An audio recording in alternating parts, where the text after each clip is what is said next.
Sœurs et frères, le diplomate et ancien prix Nobel de la paix, Henry Kissinger, a dit un jour « Le pouvoir est l'aphrodisiaque suprême ».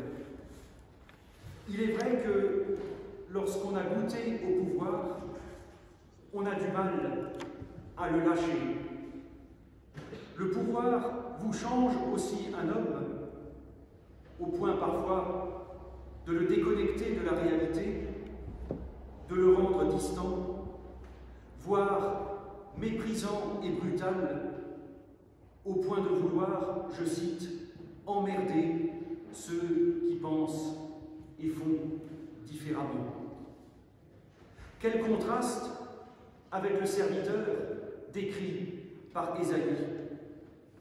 Il ne criera pas, il n'élèvera pas le ton, il ne fera pas entendre dans la rue sa clameur, il ne brisera pas le roseau ployé, il n'éteindra pas la mèche qui s'étiole.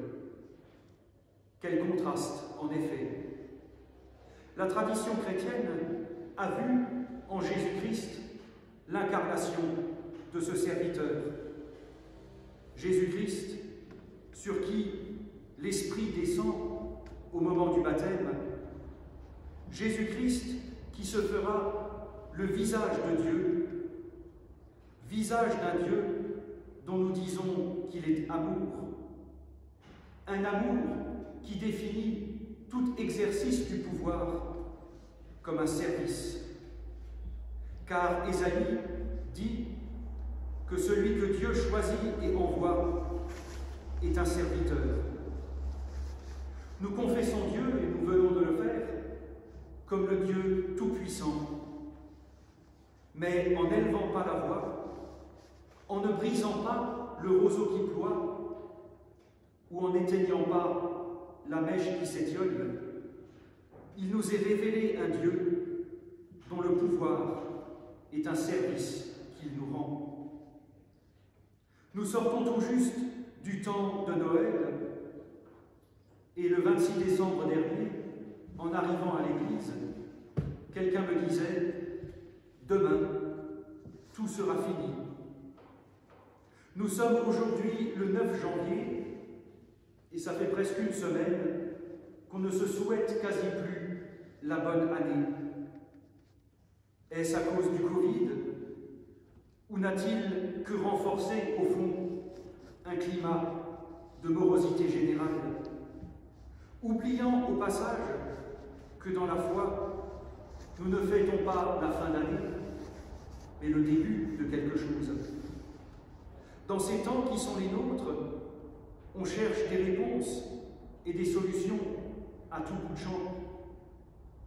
Et dans ce marasme, le serviteur identifié au Christ nous appelle d'abord au silence, à ne pas élever la voix, à ne pas briser le roseau qui ploie et ne pas éteindre la mèche qui s'étiole.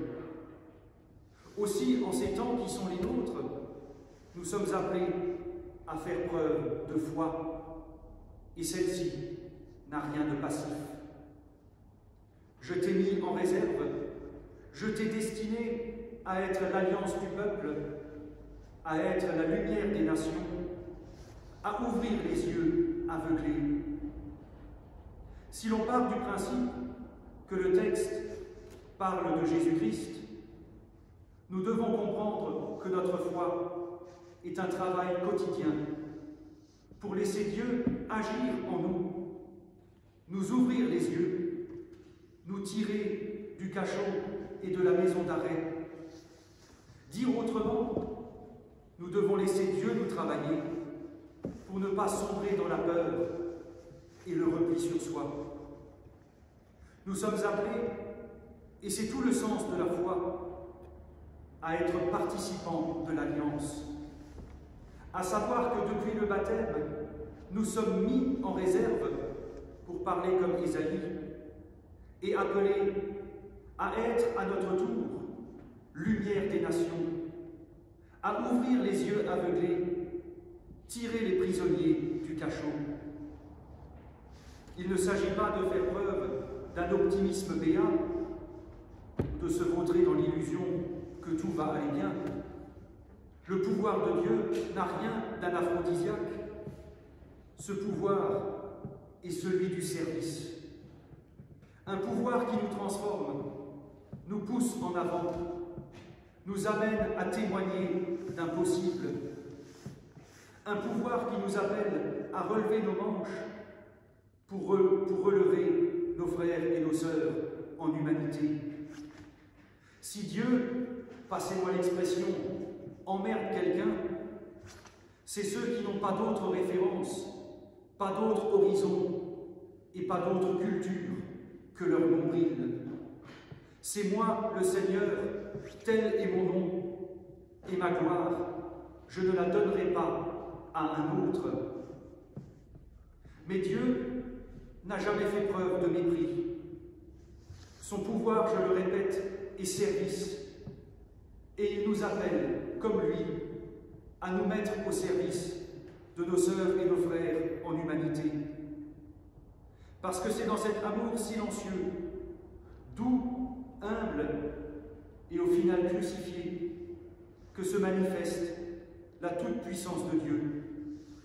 Cette toute-puissance créatrice qui donne une dignité et une richesse à l'humain, cette dignité et cette richesse d'enfant de Dieu. La toute-puissance de Dieu nous libère des cases dans lesquelles on voudrait nous enfermer. Cet amour de Dieu, qui est l'essence de sa toute-puissance, ouvre la vie à une autre dimension, celle de la grâce, du non-jugement, du discernement et de la construction. La foi nous fait comprendre que nous n'avons pas notre centre en nous-mêmes et que nous sommes au bénéfice des relations qui nous accompagnent et qui font de nos vies un chemin de transformation, de résurrection, de relation et d'espérance. Amen.